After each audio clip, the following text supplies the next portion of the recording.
Well, hello everyone. Welcome to another show of Renovating Riches Radio, in Spanish, Renovando Riquezas. And we have someone here in the house today that's going to teach us a lot about private investing. So, Ricardo, you want to introduce our guest today? Have you guys ever seen how a bank looks like? Here's one sitting right next to me. Mr. Rick is a private investor and a private lender in the Houston area. And but he's also an investor, so he's kind of have different hats that he wears from time to time, and he's also a sponsor for the event in Katy. That's correct.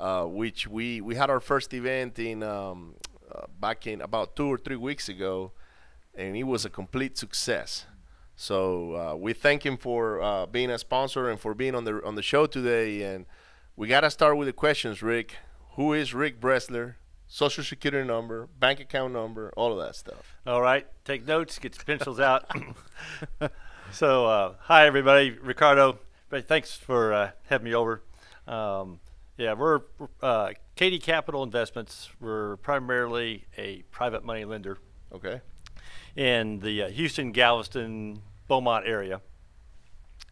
But I started my real estate career. Maybe soon you'll start loaning in West Columbia. You know, we got a couple of properties out there that need a little bit of love. Brazoria County, please. Yeah, Brazoria County. Why not? I consider that part of the greater Houston area, right? Okay. It goes all the way to Dallas, really, right? See, it's not just us that consider Brazoria part of the greater Houston area. Now, when you get into Bay City, yeah, that's debatable. Yeah. But anyways, so basically, you know, all the Houston area, you can lend money, and we're gonna get into like how and why. But keep with your story about how you started with Katy Capital Investments. All right. Well, it goes way back to the mid '80s. So I started flipping houses back in the mid '80s.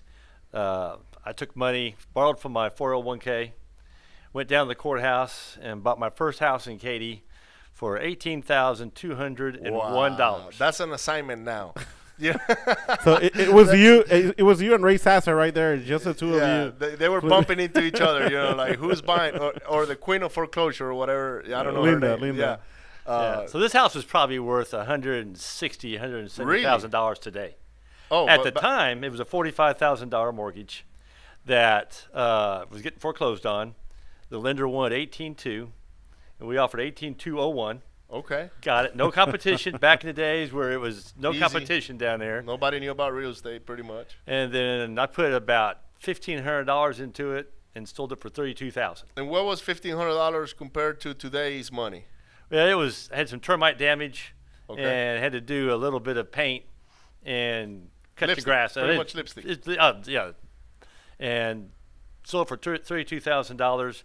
Which to me at the time in the mid '80s was a lot of money. Oh my God, yeah. It is. So that was my crack. It's still a lot of money, man. Come on. So that was my crack cocaine addiction right there. Right. Once you get a taste of that, so I took that money, went right back down to the foreclosure sale, and bought another house for $27,000. Okay. Put another whopping $1,000. Again, this is in Katy. Wow. Just over by the Walmart, just north of 10 and Fry Road. I don't even think closing costs. Which Walmart again? There's a Walmart on I-10 and Fry Road in Katy. Okay, yeah. So these are all right behind there. These old 322, 422 starter homes. Yeah, great area too. Went and put another $1,500 into it, and a cash buyer came and bought for $45,000. So I thought, man, I'm about ready to quit my job. Now I'm in the oil and gas field. Right. I was gonna get there. You know, if you could take, just a step back. If you're in the '80s in Houston, I'm gonna assume, are you local from the Houston area? Or? No, I was born in the Midwest, went to the University of Kansas, got a chemical engineering degree. Okay. Came down right out of college, started working for Phillips Petroleum Company. Okay. Back in 1979. So yeah, I am old. And you're not that old. But I always had a passion for real estate, and I was just one of those guys. The only thing, there was no classes back then, right? There was some cassette tapes or 8-track tapes or whatever back in the day on TV, but there was 8-track. Oh, now you're getting me. He said it. Yeah, I didn't say it. He said it. Was. They say vinyl. Programs in vinyl. Yeah. So we just learned by doing back then, and but being an engineer mentality, I could fix stuff. Right. And so this stuff was, it's just sheetrock, wood. It's easy starter homes. There's nothing magical about putting lipstick on those things and selling them. So that was easy. So we started doing a lot of that in the 80s. And then that's when I started partnering up with our lawyer at work and our marketing rep at work. So we had 4 guys pulling our money together.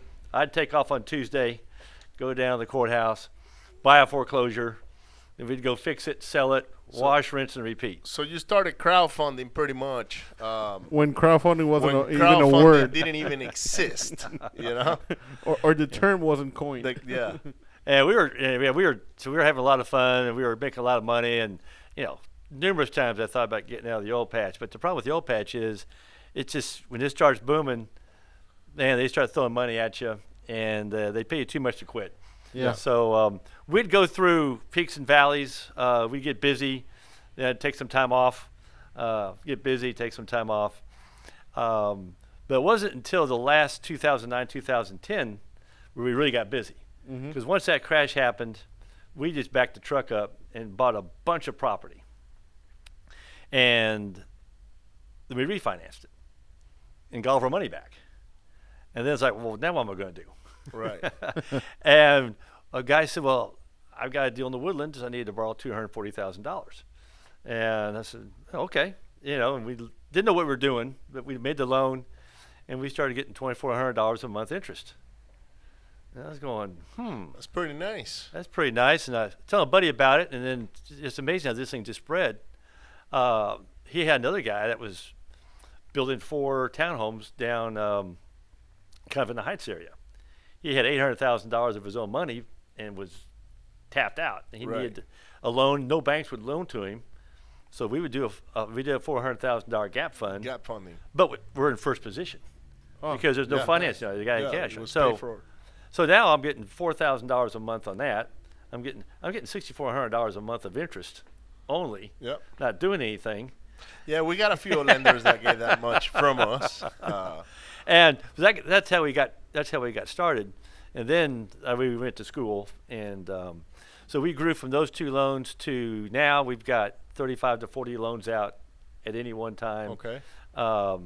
We have oil and gas partners, primarily a couple retired folks who've come in, and now we've got a $6 million fund Okay. that we loan out, in the Houston Galveston area primarily. Now, I think I heard you say you went and studied for it. So you got your certification as a... No, I just got my YouTube certification. I started looking at everything, right? That's what I'm talking about. Talking to people, networking. Talking about taking action, man, because most people, they got to get hung up on, I got to take this class or I studied this or whatever. And you just went on YouTube, educated yourself, maybe watch different videos from different people doing it. And talk to bankers, right? Because the bankers, and basically we mimic what the banks do. We're not full doc like the banks, Right. but we take the same precautions, right? We do the Right. same due diligence as the banks would do, Mm-hmm. and that's what now our partners have the confidence because we do it just like the banks would do it. Right. But not the full doc. We don't go that far, right? It's asset based, but then asset based is really misleading. It's really the borrower, right? Mm-hmm. Ricardo, I'll loan to you. Right. There are certain people I won't loan to. Right.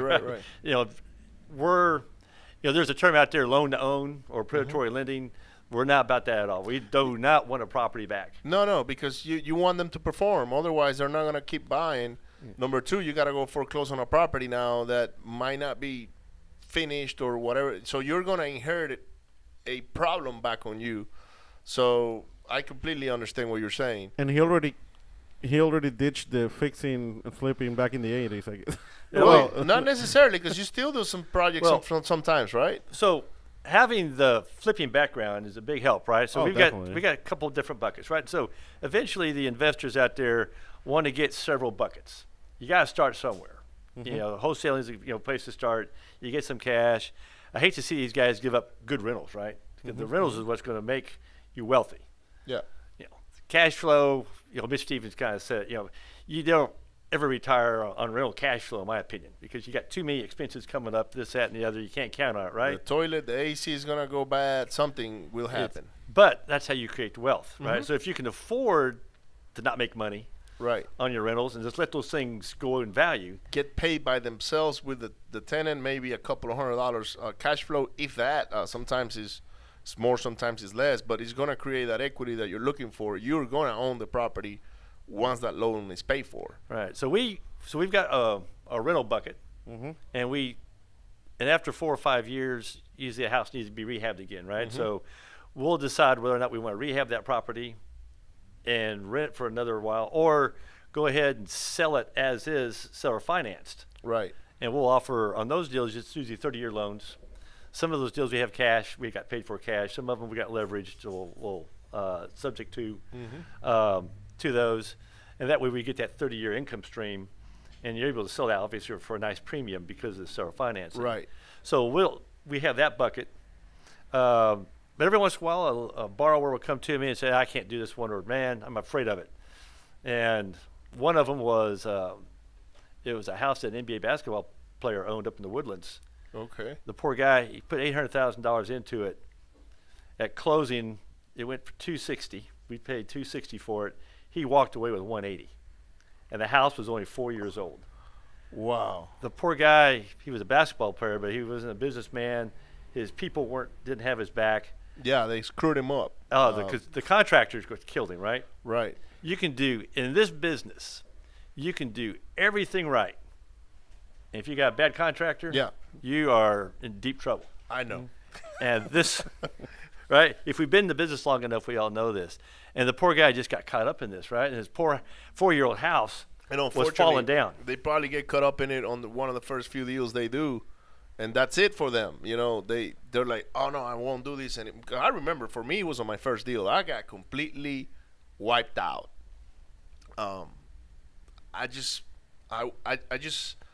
had enough stomach to finish it, put it for rent, and let it rent for 4 years. And then when I sold it, I realized I had a slam dunk, because a house that had been, it was free and clear, number one, rented at $900 a month. I was in it for maybe $60,000, but when I sold it for like almost $100,000. So when you do the math, I tripled my money in 4 years, but I had to wait 4 years to get there.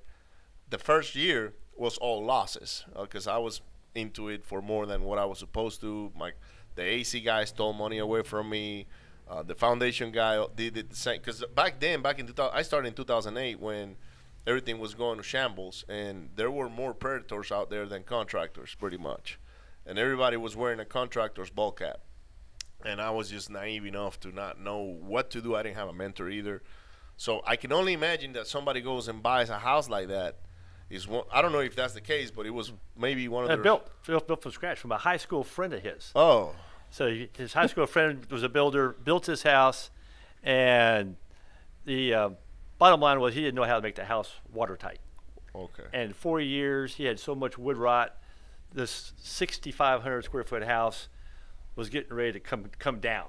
They put, anyway, it was, we came in there, because the man engineer, we got to come in there, we got 11 22-ton jacks holding up a good portion of this house while we're tearing out major beams that had gotten wet over 4 years and were failing, and replaced all this substructure. Pretty cool. And we made a nice it was pretty cool for you. I wonder what that guy was thinking about, you know? But he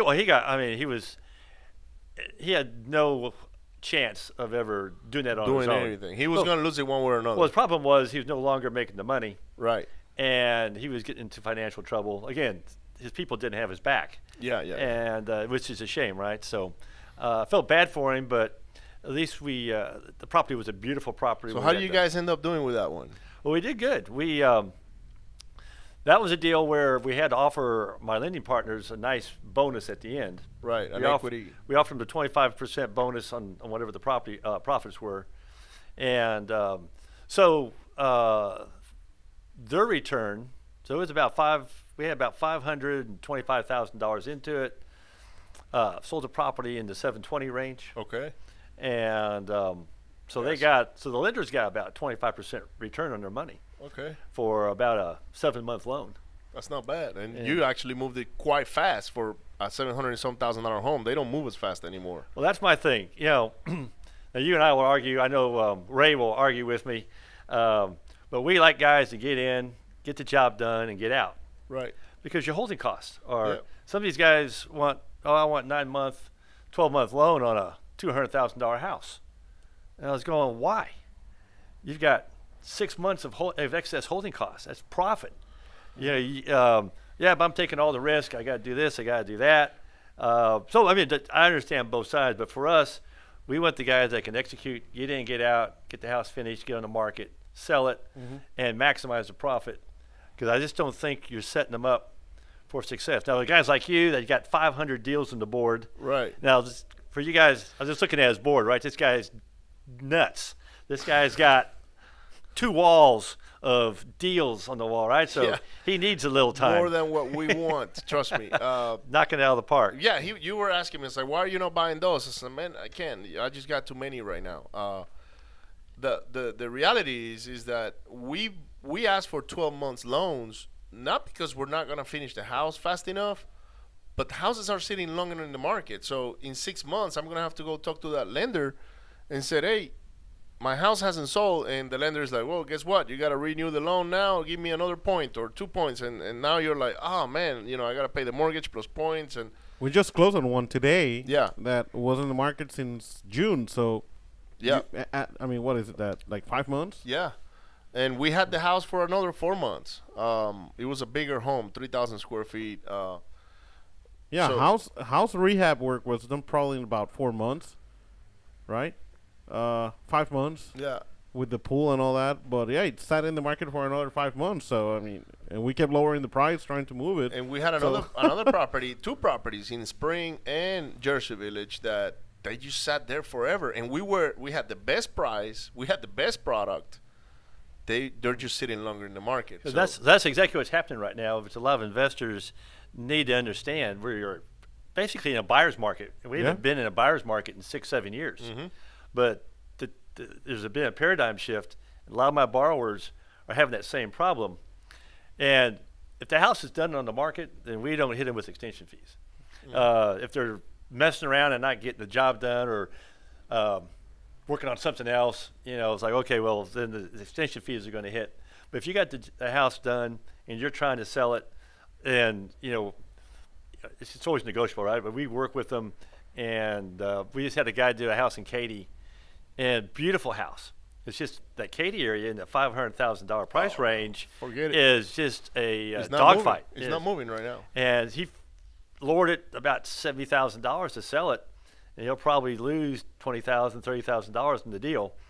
But he has no choice, because now you get into the winter season. It's going to get worse before it gets better. Yes. And your holding costs, and he's just he's a oil and gas guy, smart guy. But the market moved, right? You got in, Shifted on him. and that's where you have to be. This is a little ARV lesson, right? Yeah.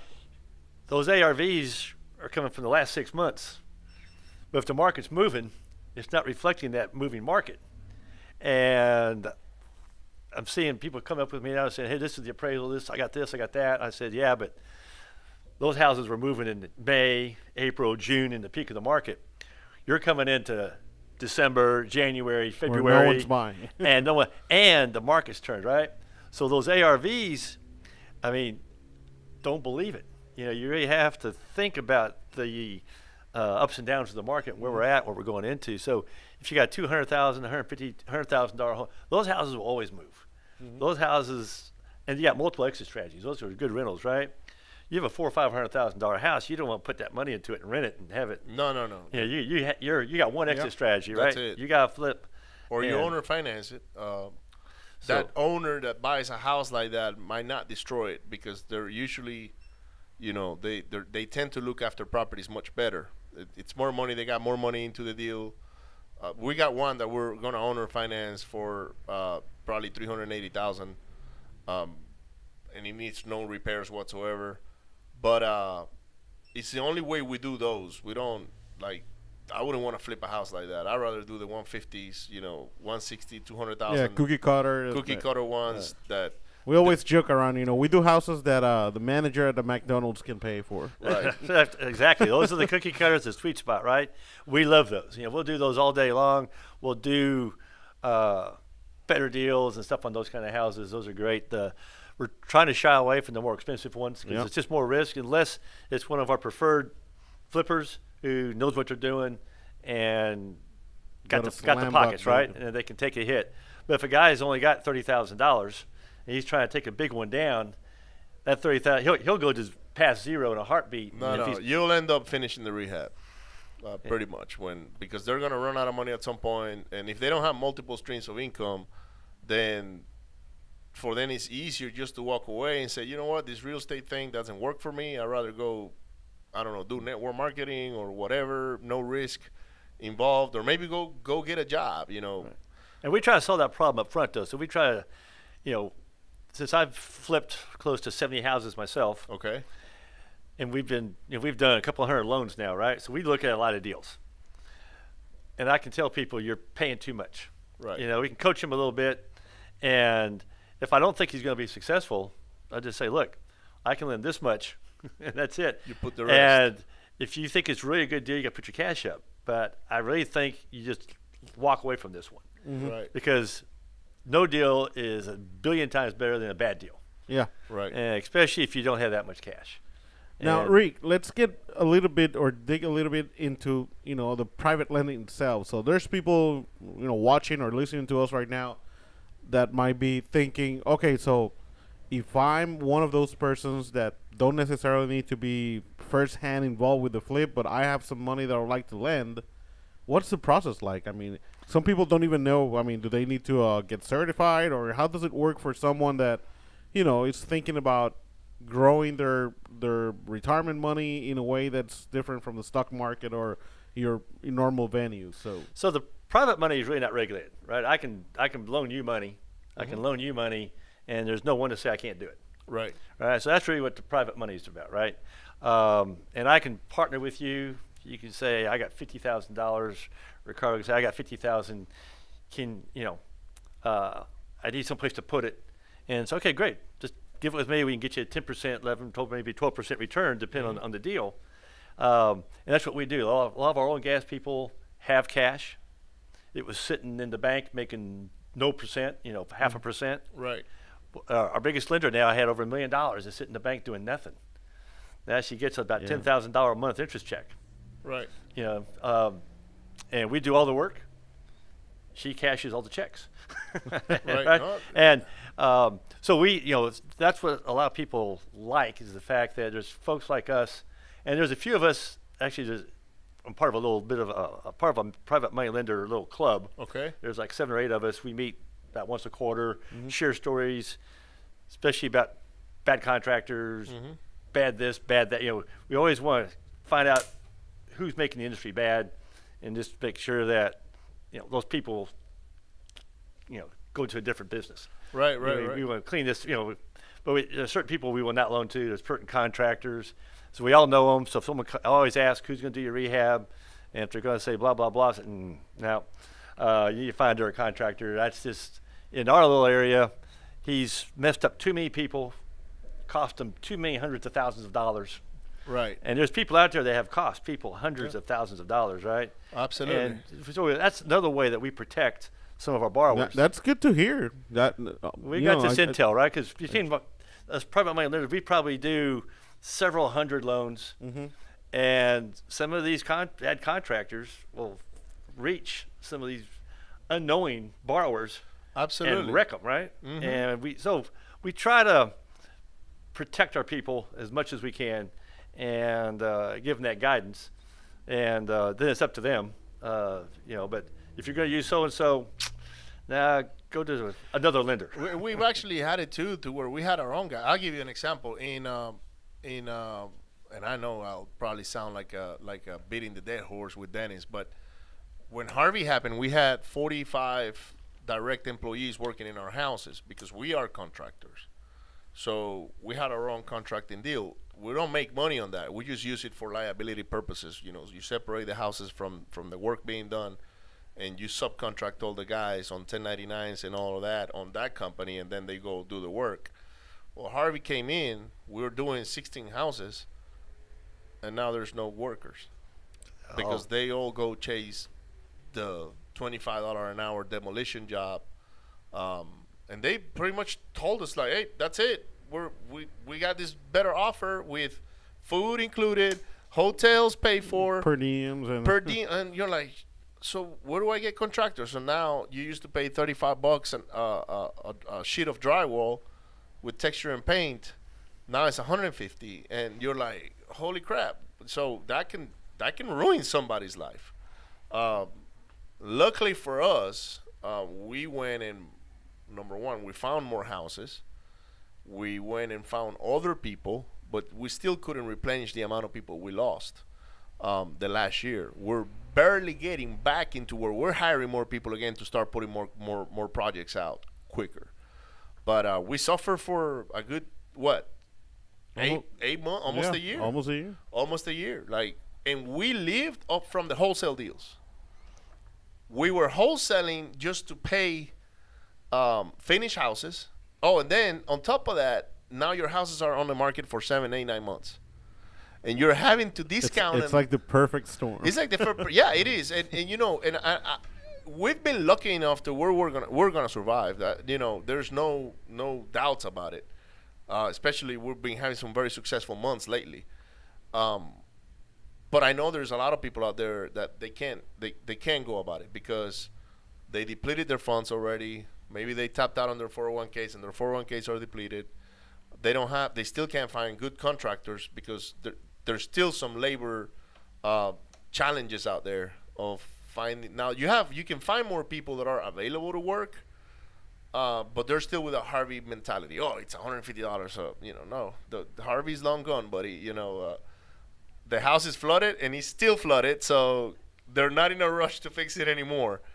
So we've been lately contracting new general contractors that are coming in the market that are actually doing a great job and are putting our houses quicker. So, but I don't think if we had different fronts, I don't know if we would have been only flipping. I don't know if we would have really survived, to be honest with you. Because one of the big companies in town, especially they specialize on the east side, probably had 30 deals going, and they weren't so lucky. They didn't get their houses finished. They didn't get the houses sold. Couldn't meet payroll. They were flying high. They were going to every Quest event, every RIA event. Probably raised, you know, tens of millions of dollars for their funds, and, you know, during the summer they imploded. Yeah. We had a couple of loans we had to take back. One will be fine on. The other one we won't be fine on. Right. Yeah, because you always got to take your losses too, right? I mean, that's the truth side of the deal itself, Rick, is that a lot of people out there in the real estate world, they only talk about the pretty things. Yeah. Oh, I make 10% here. I make 12% that. And I hear some private lenders sometimes on how they squeeze money out of their lenders or their borrowers. And I was like, man, these guys don't know what they're doing. I mean, if they work with their borrower to where the borrower is successful, they won't have to worry about qualifying another borrower later on because they just keep loaning to the same guy who's going to continue to put out properties. But if you're squeezing the guy out, you know, and you might not be giving them, and I'm not talking about you, I'm talking about a lender in general, they're going to put their own clients out of business at one point or another just because they're just working for the yield. They're not really working for maybe creating a lot of employment, getting a good return on their investment as well, helping that guy be successful so he can make more money. That way he can come back and borrow more money. And I've seen that happen in the last year or so. I'm not going to mention any names or anything like that. We just don't do, business with them. Right. And that's, and we won't do a loan unless there's enough meat on the bone. We want the borrower to be, we don't want to find a bunch of new borrowers. Right. We want to continue to work with repeat borrowers. Exactly. And we want them to be successful. Right. And a lot of people are that way. And you find out who the good ones are. The good ones will actually make their deal work, or they'll take a hit and make things right. Mm-hmm. Some people, but everybody's in that position, right? Financially, they can't make it right, and they have to stick it back to the lender. But there's also bad lenders out there. Yeah. That's what you touched on. There's one lender ruined a bunch of people in the Heights a few years ago. Yeah. And we had a couple loans. We had one loan. We did one deal like that where it was a second position. But that one lender wasn't funding the rehabs. He was just doing first position. He had first half, but he wasn't. When they did the draws, they didn't have the money. Oh.